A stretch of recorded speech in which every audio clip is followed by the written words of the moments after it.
Now we've seen combinational logic circuits where the outputs depend only on the current values of the inputs. So when an input changes after some delay, and it takes some time for those transistors to switch, then we'll see a change in the output. Now sequential circuits also have combinational logic. Those are an integral part of a sequential circuit. But they also have this idea of state, of storage. And in many sequential circuits, there's also feedback. So the output depends on the current values of the inputs plus the past history, which is embodied in the state. So the state saves some information from the past.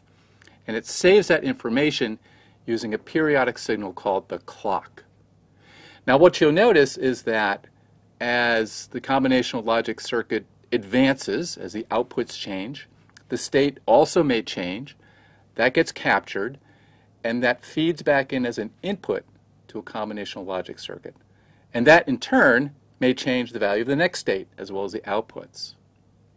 So we have combinational logic just like the circuits we've seen before, but now we have this idea of state of storage, of keeping some past history, and feeding that back in as an input. So in sequential circuits, the outputs depend on the inputs, just as with combinational logic, and also on the state variables. And these state variables capture what has happened to this circuit in the past.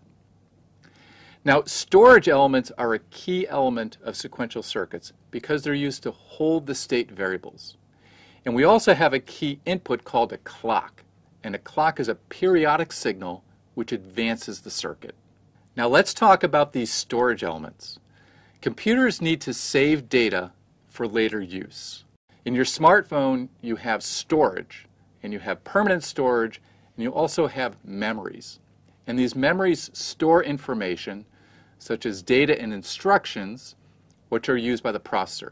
And we're going to see these memories later in the course. And we're also going to see this data and instructions. Now, some memories use latches or flip-flops as the storage element. And these flip-flops are also used to store the state in sequential logic circuits.